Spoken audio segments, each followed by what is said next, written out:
Salut à tous, bienvenue dans Prolongation, l'émission qui prolonge le débat autour de l'actualité de l'OGC Nice et des matchs de l'OGC Nice qu'on continue d'analyser, commenter, décortiquer en long, en large et surtout en travers avec un très beau plateau aujourd'hui. Regardez, ils m'accompagnent pour cette émission, ils sont là, ils sont prêts. Mika Lefebvre est là, c'est sa première de la saison. Normal qu'on gagne du coup. Ça va Mika ? Ça va, c'est ravi de vous retrouver. Très heureux de te retrouver aussi virtuellement du coup sur le plateau de Prolongation. Alric, titulaire indiscutable, comment ça va Alric ? Salut Seb, salut à tous. Écoute, ça va très bien. Enfin, une belle victoire, une vraie victoire du gym à débriefer. Ça fait plaisir. Ouais, ça fait plaisir, on n'avait plus d'habitude. Mehdi arrive sur une victoire aussi, c'est sa première. Salut Mehdi, bienvenue. Salut, merci à vous, merci pour l'invitation. Salut Seb, salut tout le monde. Ça fait plaisir d'être là aujourd'hui avec vous. Bon, il va se passer plein de choses. Regardez le sommaire de cette émission. On va bien sûr revenir sur ce succès contre Angers. Enfin, le réveil après le derby. Alors, on reviendra rapidement sur ce derby de la Côte d'Azur face à l'AS Monaco et surtout sur ce succès qui était nécessaire pour les Aiglons. L'OGC Nice s'impose 3-0 à domicile. C'est assez rare pour être souligné. On y revient dans un instant. On parlera de la suite. Et maintenant, que vais-je faire ? Eh bien, on va faire des choses parce qu'il y a la Coupe de France qui arrive. Le championnat est chargé avec un mois de février très complet pour le gym. Alors, comment on va analyser tout ça ? On le verra avec nos invités aujourd'hui. Justement, tiens, on va commencer un petit tour de table avec Mika Lefebvre, notre journaliste du jour, qui lui a l'habitude de suivre Monaco et l'OGC Nice. Du coup, on revient rapidement sur ce derby avant le réveil face à Angers. Il n'y a pas eu photo. L'OGC Nice est passé par pas mal d'étapes parce qu'on a cru à un moment donné à l'entame de match que les Aiglons étaient bien rentrés dans ce match. Et puis Monaco, gentiment, tranquillement, à dérouler. Oui, même si on peut regretter que le GC Nice ait perdu ce derby sur 2 coups de pied arrêtés, finalement. Un pénalty et un coup franc magnifique de Wissam Ben Yedder. On va dire que la deuxième période de l'OGC Nice, on a entrevu un petit peu ce qu'on allait voir ensuite derrière face à Angers. Donc c'est pour ça qu'il y avait plutôt des bonnes choses à retenir dans ce derby, mais évidemment le gros coup dur c'est cette 94e minute et cette grave blessure de Jeffrey Adelaide. J'étais au stade et je peux vous dire que son cri de douleur au moment de sa réception après ce tacle de Caio Henrique était terrible à entendre et on était tous choqués nous au stade d'entendre ça et de voir Jeffrey Adelaide souffrir autant. Mehdi, c'est ce qu'on retient de ce derby parce que l'OGC Nice a eu du mal à exister encore une fois. Monaco était supérieur et a fait le boulot, mais on retient surtout cette blessure en tant que supporter. Tu es sorti du match avec cette idée-là. On a perdu un élément important. Ouais, évidemment, c'est vrai que cette blessure et cette image, elle a été vraiment. J'ai rarement vu une image aussi choquante de voir son visage tuméfié par la douleur et j'ose même pas imaginer le cri, la douleur qu'il pouvait ressentir. Et c'est vrai que au-delà de la défaite, c'est vrai que c'est vraiment l'élément qui a pris le dessus sur le match. On a perdu un joueur qui était en train de monter en puissance, qui avait une qualité technique vraiment de très haut niveau.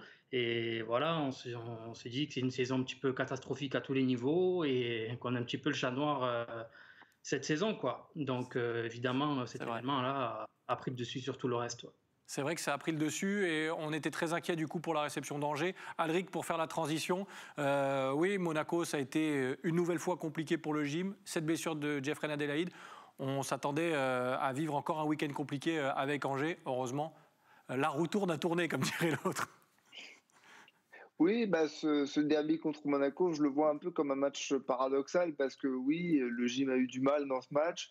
Pourtant, le gym n'a pas pris de but dans le jeu. On a vu une défense centrale, Saliba Todibo, qui s'est affirmée comme étant complémentaire tout de suite et opérationnelle. On prend 2 buts sur 2 coups de pied arrêtés et des fautes stupides.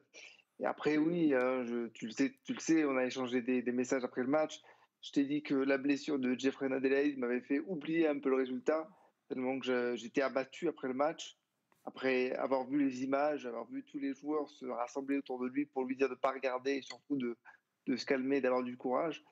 Et ouais, je voulais un espèce de rebond, un peu d'orgueil pour le match contre Angers. Et on a vu ça, j'ai l'impression. C'est vrai, et on va revenir, on vient de voir la compo, on va la regarder ensemble. Et Mika Lefebvre, je vais te demander aussi ton avis sur cette composition d'équipe. Elle a beaucoup fait parler, le système a beaucoup fait parler ces dernières semaines, ça fait quelques mois que ça dure d'ailleurs. Est-ce que Urcea a trouvé une certaine stabilité avec notamment ces 2 apports défensifs, mais avec ce milieu de terrain peut-être un petit peu plus regroupé ? Dans l'entourage du club, on ne cachait pas que la défense à 4 était quasiment impossible avec les joueurs dont disposait pour le moment Adrian Urcea. Donc c'est vrai que l'arrivée de Todibo et de William Saliba a fait que Adrian Urcea a pu enfin passer à cette défense à 4 avec 2 centraux et 2 joueurs sur les côtés. Donc c'est vrai qu'ils apportent énormément de stabilité pour 2 jeunes joueurs. J'avais posé la question à Adrian Urcea, est-ce que 2 joueurs de 20 ans remplacent un joueur de 36 ans? Et bien manifestement, en tous les cas sur les 2 premiers matchs, on a ce sentiment que ces 2 joueurs-là, oui, arrivent à combler l'expérience que pouvait apporter Dante au sein de cette défense de l'OGC Nice. Après, c'est vrai qu'au milieu de terrain, la vraie surprise, c'est Hicham Boudaoui, évidemment, reposté à ce poste de sentinelle devant la défense. C'est vrai que Morgan Schneiderlin n'avait pas fait des prestations de très haut niveau depuis son arrivée à l'OGC Nice. Et là, quand on voit ce qu'a réussi Hicham Boudaoui face à Angers à ce poste juste devant la défense, on se demande comment Morgan Schneiderlin va récupérer cette place-là. Il pourra peut-être jouer à un autre poste du milieu de terrain, mais en tous les cas, Boudaoui, pour ma part, je pense, commence à s'installer à ce poste de numéro 6 en tout cas. On va revenir sur ce milieu de terrain. Dernier mot peut-être avec Mehdi, supporter, qui voit aussi cette charnière centrale arriver avec Todibo et Saliba, en se disant que peut-être l'OGC Nice a trouvé sa charnière finalement. Oui, c'est sûr qu'en tout cas, au regard de ce match, la charnière elle était plutôt solide. On l'avait déjà un petit peu vu face à Monaco, mais l'adversaire était tellement au-dessus qu'on a quand même perdu ce match. Mais face à Angers, c'est vrai que la charnière centrale a été solide et je suis quand même ravi de voir qu'on est passé dans un système à 4 défenseurs plutôt qu'en 5-3-2. Donc déjà, ça apporte de la stabilité, que ce soit au niveau défensif. Les latéraux ont bien pu se projeter, surtout Camara qui a vraiment une capacité à une vitesse phénoménale pour prendre son couloir et à répéter les efforts. Donc cette charnière centrale, oui, elle a été intéressante. Après, le seul problème, c'est que c'est toujours des joueurs qui arrivent en prêt. Donc nous, on a envie de se projeter sur l'avenir avec une équipe type. Malheureusement, chaque année, il y a 30% de l'équipe qui change avec des joueurs qui sont en prêt. Donc, est-ce que l'OGC Nice va pouvoir garder Saliba et Todibo pour la saison prochaine? Ça, c'est la grande question. On essaiera de se projeter ensemble dans la deuxième partie. Oui, Mika, rapidement. Oui, pour Todibo, c'est un prêt avec option d'achat de 10 millions d'euros. Donc, s'il convient, il y a de fortes chances que le l'OGC Nice puisse le garder la saison prochaine. Oui. Plus compliqué pour Saliba, normalement. On y reviendra et on essaiera de se projeter dans la deuxième partie de cette émission. On va regarder les réactions d'après-match aussi, d'Urcea, notamment avec... voilà, on a évité les montagnes russes sur ce match. Une performance intéressante qui en appelle d'autres. Le premier but nous a mis en confiance. Ça libère les joueurs, c'est fondamental. On verra aussi, qui va suivre d'ailleurs la réaction de William Saliba. On a bien parlé entre nous, on ne voulait plus faire de cadeaux à l'adversaire.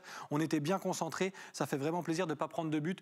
On sent que cet OGC Nice avait besoin de se rassurer. Alric, ça fait du bien parce que dans le jeu aussi, le gym s'est rassuré. On a senti, alors pas encore de certitude, peut-être pas jusque-là, mais au moins une certaine sérénité par moment. Oui, exactement. C'est le mot que je retiens pour ce match, c'est la sérénité dégagée par l'équipe. Ça commence par une défense centrale, Todibo, Saliba, comme on l'a dit tout à l'heure, qui c'est clairement imposé. Moi, j'ai été très sceptique, je le suis toujours un petit peu parce que ça ne fait que 2 matchs et il y en aura 2 gros matchs qui arrivent là bientôt. Je suis un peu sceptique encore, mais force est de constater que Todibo, c'est très fort, que Saliba, c'est taille patron. Quand je vois l'impact physique qui a été imposé malgré les cartons reçus par moment, je me dis ok, ils ont confiance en eux, ils sont complémentaires, ils se connaissent. Au milieu de terrain, j'ai cru voir une masterclass de Boudaoui et de Pierre Lespelou qui arrivaient à ressortir les ballons, qui jouaient à une touche de balle. Et tout ça, ça fait quoi? Ça fait que des joueurs qui étaient très critiqués comme ACM, Maoulida et Ronny Lopez ont fait aussi un bon match. Et Maoulida a fait un très bon match d'ailleurs parce qu'un but et une passe décisive. Et quel but attaquant, oui. Oui, c'est vrai, repositionné en neuf. On va regarder un des tweets qui a été envoyé sur le compte de prolongation, sur Twitter. Ce qui fait du bien, c'est une victoire méritée, basée sur un jeu simple et sur une défense efficace. Pas de relance à la con, de derrière et de gris-gris inutile. Une équipe qui a joué sérieusement, avec envie. On a été les premiers ici à s'énerver avec passion la semaine dernière en disant qu'il fallait se réveiller, qu'il fallait être peut-être plus simple, revenir aux bases. Mika Lefebvre, on n'en demande pas forcément plus à cet OGC Nice. Ce qu'on a vu ce week-end, déjà, ça suffit dans un premier temps. J'avais vu votre petit coup de gueule, mon cher Sébastien, et que pas mal de supporters, évidemment, de l'OGC Nice partagent. On les entend, on les écoute, même si on les voit pas au stade, on continue de les entendre et de les écouter. Et là, c'est vrai qu'il y a eu ce réveil. Alors, on l'a entreaperçu face à l'AS Monaco, on l'a dit dans l'entame de match, dans la deuxième mi-temps, et là, il était bien présent, effectivement, face à Angers. Il y a une vraie prise de conscience, je pense, aujourd'hui, mais attention quand même à la rechute, parce que le calendrier de l'OGC Nice est quand même compliqué en ce mois de février, on en parlera sûrement, et ne pas se dire que parce que l'OGC Nice a battu Angers 3-0, ça y est, l'OGC Nice est sorti d'affaire. L'OGC Nice est encore en convalescence. Et il n'y a pas, le patient n'est pas encore tout à fait guéri. Il sera tout à fait guéri, je pense, quand il aura rebasculé dans la première partie de tableau du championnat, là où est à peu près sa place, où normalement doit être sa place cette saison, à défaut de pouvoir jouer des places européennes. On va continuer à détailler aussi les tweets qu'on reçoit et je vais faire réagir Mehdi au tweet suivant parce que c'est encore un des supporters qui nous dit enfin un match cohérent, ça faisait longtemps. Alors Saliba Todibo, on en a parlé, grosse satisfaction, on ne l'a pas dit souvent mais très bon match de Maolida. Si on ne l'a pas dit souvent c'est qu'il n'y en a pas eu beaucoup. J'espère que ça va le lancer contrairement aux victoires à Nîmes et Lens. Enfin un match sur lequel on peut tirer des choses et s'appuyer. Je reviens sur cette fin de tweet, Mehdi. C'est vrai qu'il y a eu des victoires un peu en trompe-l'œil pour l'OGC Nice, où on s'est dit, bon, là, on s'en sort bien. Celle-ci, est-ce que ça peut être... Alors attention, on se méfie, hein, le match aller pouvait être un match référence, on sait ce qui est arrivé après. Est-ce que là, on peut se dire, voilà, il faut s'appuyer sur cette rencontre, l'OGC Nice doit travailler dans ce sens-là ? Oui, je pense que l'OGC Nice aujourd'hui doit s'appuyer sur ce type de match parce qu'il y a eu la victoire, mais il y a eu aussi la manière. C'est vrai que déjà, ça a commencé depuis la saison dernière et on a eu beaucoup de victoires étriquées où il n'y avait pas forcément la manière. Et c'est vrai qu'hier, j'ai vu du jeu vers l'avant, des passes, du jeu à une touche, des décalages. J'ai vu des passes vers l'avant. Ça fait longtemps que je n'avais pas vu des joueurs faire des passes plutôt vers l'avant que vers l'arrière. J'ai vu les latéraux se projeter assez souvent. Gouiri, il ne fait pas le même sport que les autres. Il a une qualité au-dessus dans ses premières touches. Quand il prend le ballon, d'accélérer sur le côté, ça lui permet de rentrer vers l'intérieur. Et pour moi, c'est là où il est le meilleur. Maolida aussi qui a fait un super match. Ronny Lopez qui depuis le début de saison était assez fantomatique, je l'ai trouvé assez virevoltant aussi. Il y a du mieux. Donc oui, c'est un match sur lequel l'OGC Nice peut s'appuyer et je pense que peut-être que cette blessure aussi de Gera est peut-être un côté un petit peu un électrochoc un peu fondateur, un sentiment de révolte et peut-être que ça va un petit peu souder le groupe pour construire là-dessus. Après évidemment, comme l'a dit Michael, le calendrier, il ne nous laisse pas de répit. Cette équipe de l'OGC Nice aujourd'hui, elle n'a aucune marge contre n'importe quelle équipe. On va avoir un calendrier difficile et il faut seulement se dire que c'est 3 points. C'est 3 points pour le maintien pour le moment. Ouais, c'est vrai, c'est une bonne analyse. On revient et on termine parce qu'on parlera du calendrier dans quelques minutes. Alric et rapidement après Mika. Mehdi a cité des joueurs offensifs, Ronny Lopez, Gouiri, Miziane Maolida, absence de Dolberg pour au moins 3 semaines suite à son appendicite. Alric, s'il reste encore quelques interrogations, alors oui, on l'a dit, la bête est encore blessée, mais c'est sur l'animation offensive. On a vu Ronny Lopez monter tout doucement en puissance, Gouiri qui est considéré par Urcea comme un attaquant de côté, et Miziane Maolida qui pourrait peut-être se révéler en tant que numéro 9. Cette animation offensive, qu'est-ce qu'elle t'inspire, toi, Alric ? Elle m'inspire que j'ai l'impression que les joueurs offensifs ont commencé à se libérer parce qu'ils avaient peut-être confiance de ce qui se passait derrière. C'est-à-dire que comme la charnière centrale avait confiance en elle et qu'elle était a priori imprenable, les joueurs offensifs ont peut-être commencé à se libérer. Et Alexis Claude Maurice et Miziane Maolida ont fait jouer des qualités que l'on sait qu'ils ont, mais je pense qu'il leur manquait un déclic mental. Et peut-être qu'on a vu un début de quelque chose. Après, comme on l'a dit, on se souvient du match aller où on avait fait un super match à Angers, 3-0, on avait dit ça y est, c'est le début de quelque chose.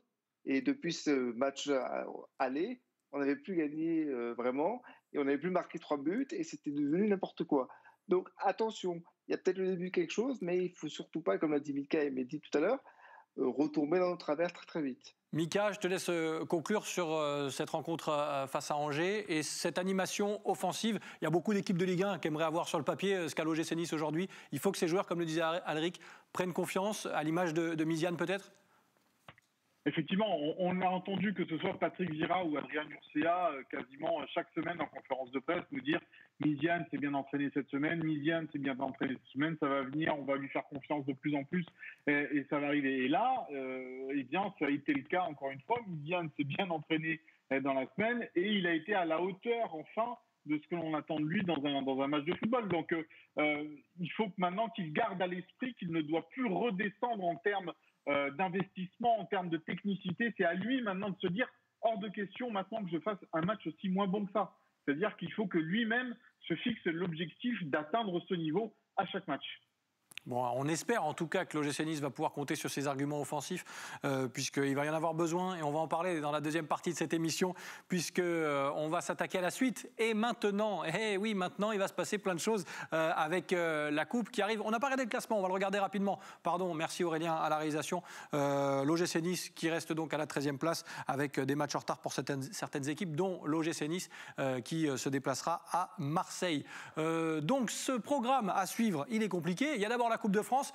Alors, je vais m'adresser à Mehdi peut-être en tant que supporter. Cette Coupe de France, on la joue à fond. Elle va servir à quoi ? Quelle est ta position sur le sujet ? Face à Nîmes, bien sûr.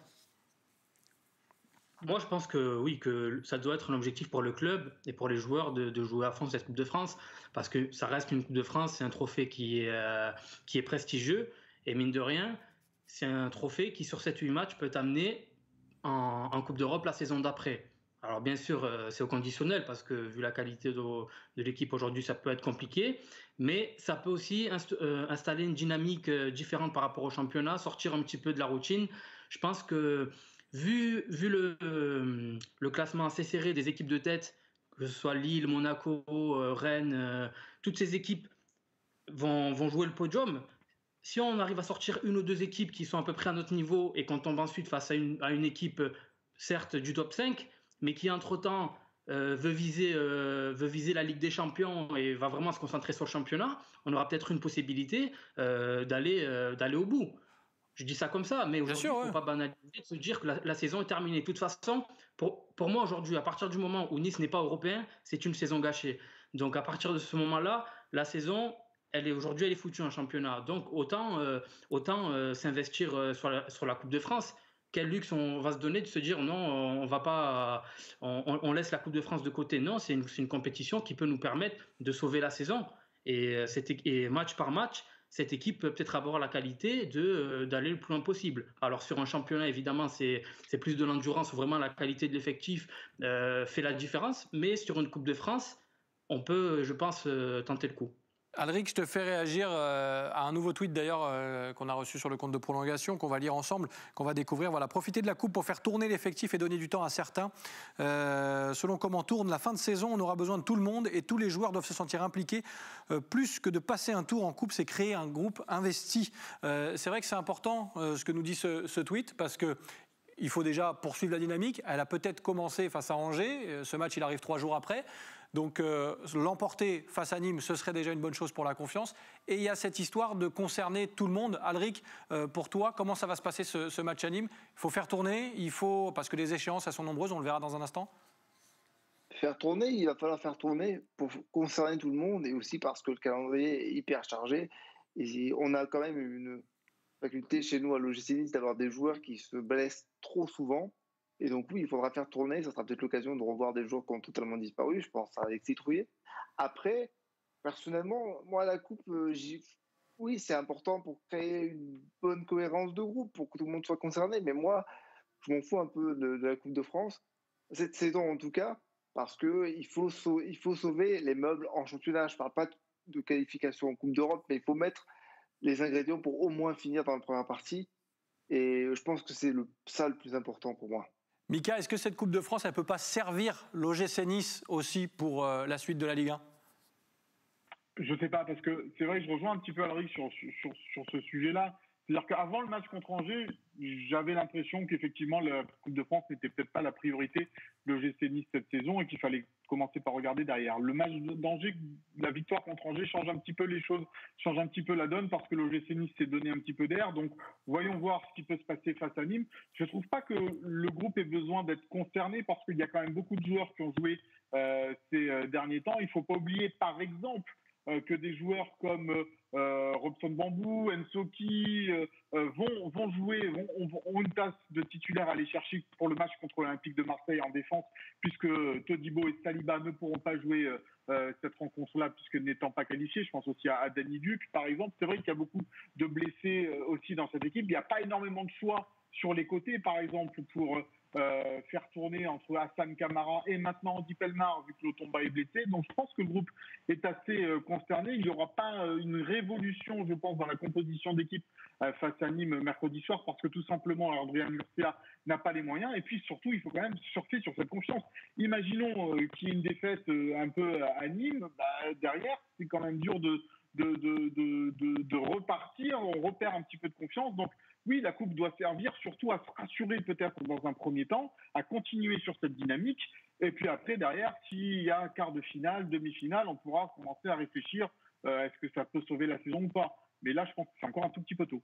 Alors on va regarder, parce qu'on vous a posé la question sur Twitter, sur le compte Twitter de Prolongation, le sondage pour savoir si vous la jouez, cette coupe, à fond.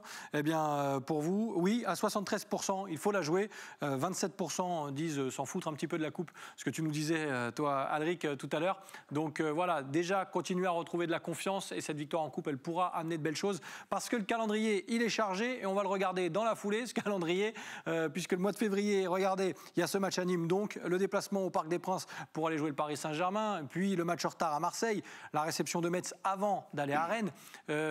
Oui, c'est costaud. Mehdi, quand tu regardes ce calendrier, c'est pas évident de confirmer un réveil avec un calendrier comme celui-ci en tout cas.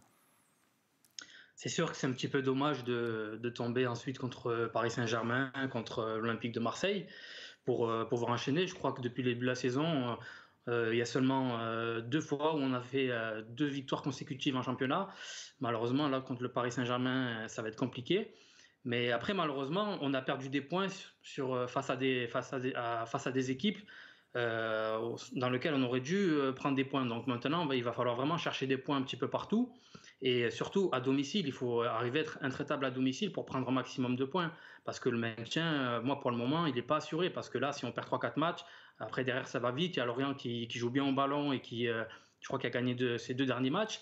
Donc voilà, c'est sûr que le calendrier, il n'est pas bon pour nous, quoi. Et tu fais bien de le préciser, parce qu'on essaie d'être positif. On n'a tellement pas l'habitude de faire des émissions après une victoire que, pour le coup, peut-être certains vont se dire « Ah, mais il s'emballe ». Non, on ne s'emballe pas du tout. L'OGC Nice est encore bien malade, comme le disait Mika Lefebvre tout à l'heure. Mais cette petite bulle d'oxygène face à Angers a fait du bien. Donc on va la prendre, déjà. C'est vrai que l'OGC Nice a des risques de retomber dans ses travers, Alric, quand on voit ce calendrier, hasard du calendrier justement, aller au Parc des Princes après avoir retrouvé le chemin de la victoire en Ligue 1, c'est compliqué. On sait que le Paris Saint-Germain, par exemple, dans un premier temps, c'est clairement supérieur à nous. Il faut y aller pour avoir envie de faire quelque chose. Mais bon, si on repart sans rien, j'ai envie de dire que c'est pas grave. Mais moi, ce qui me dérange un peu, ce qui m'attriste un peu, et le match auquel je pense vraiment, c'est le match contre Marseille. Sans Saliba, sans Todibo, j'espère vraiment que les autres derrière, Danny Duc, Bambou et Nsoki, puisqu'ils sont tous là, ont bien pris note de ce qu'il fallait faire pour pouvoir s'imposer en défense centrale et pour rassurer toute une équipe défensivement. Parce que si on aligne encore 4 défenseurs et que Bambou et Danny Duc, par exemple, ne font pas l'affaire, ou Pelmar, par exemple, en défense centrale, ne fait pas l'affaire, ça va être compliqué pour eux, quoi. Il va falloir vraiment s'affirmer, et j'espère que ça va créer une émulation dans l'équipe de voir que Saliba et Todibo sont 2 gros leaders dont on avait besoin pour la suite du championnat. C'est vrai que ça va être compliqué, Mika, de faire sans ces 2 défenseurs centraux à Marseille. Mais il y aura le match à Paris d'abord, où là, normalement, on touche du bois parce que le l'OGC Nice n'est pas épargné non plus cette saison. On devrait pouvoir compter sur ces 2 défenseurs. Paris, Marseille, quand il faut se réveiller, il faut se réveiller. Mais là, c'est vrai que sur le papier, l'OGC Nice aurait pu rêver mieux. Le match contre le Paris Saint-Germain, il y a quand même une donnée importante qu'il faut souligner, c'est qu'il va arriver juste avant pour eux leur match face à Barcelone en Ligue des Champions. Donc on peut peut-être estimer que Mauricio Pochettino fera un peu tourner son équipe. On a vu face à l'Olympique de Marseille hier, par exemple, que Angel Di Maria s'était blessé. Donc peut-être qu'il n'a pas envie, face au FC Barcelone, de retrouver 1 ou 2 joueurs en moins, et non des moindres, peut-être des joueurs comme Mbappé, Neymar, qui sont les deux vraiment atouts offensifs de cette équipe du Paris Saint-Germain, pourraient peut-être souffler à ce moment-là, surtout qu'il y a aussi cette Coupe de France au milieu pour Paris. Donc peut-être l'espoir d'affronter une équipe du Paris Saint-Germain, même si elle restera certainement au niveau de la qualité au-dessus de l'OGC Nice, mais peut-être ce sera peut-être pas la grosse armada que va jouer les Niçois. En revanche, le match face à Marseille est un tournant parce que cette équipe de l'Olympique de Marseille est malade, comme cette équipe de l'OGC Nice. Les Marseillais voudront prendre des points à domicile face à Nice, mais on voit qu'avec cette saison un petit peu bizarre, où le domicile extérieur ne fait plus trop la différence, il faut que l'OGC Nice aille à Marseille pour gagner, pour prendre les 3 points et pas se dire on est au stade Vélodrome contre l'Olympique de Marseille. Marseille n'a rien d'un ogre cette saison, au contraire du Paris Saint-Germain. Et les Niçois, même sans Saliba et Todibo, doivent avoir l'état d'esprit d'aller chercher les 3 points au Vélodrome. C'est ce qu'on va espérer. En tout cas, ça nous fera plein d'émissions positives. Ça fait du bien. C'était tellement rare qu'on voulait que ça dure encore un peu, mais c'est déjà fini. Merci en tout cas, Mika, d'avoir conclu cette émission. Quelle classe, quel talent. Merci, Mika Lefebvre. Tu reviens quand tu veux sur le plateau de prolongation. C'est toujours un plaisir. Toujours. Merci, Alric aussi. Chaque semaine, on se retrouve. Merci à toi. Et ça fait du bien, des émissions avec le sourire. On se l'est dit, mais ça fait du bien. Ça fait toujours du bien. Mehdi, merci merci Mehdi pour ta première. C'était top. Bravo. Merci à Bravo, vous. Mehdi. Merci à vous. Et voilà, les félicitations du jury en plus. Merci Mehdi. Merci à vous de nous avoir suivis. Prolongation revient lundi prochain. On a plein de choses à dire sur le gym. Allez-y, commentez et n'hésitez pas à nous envoyer des petits messages aussi sur le compte Twitter de Prolongation parce que vous serez peut-être là, connectés à ce plateau la semaine prochaine pour parler du gym. Merci de votre fidélité. Passez un agréable moment sur les antennes d'Azur TV et on se retrouve très vite. Bye bye.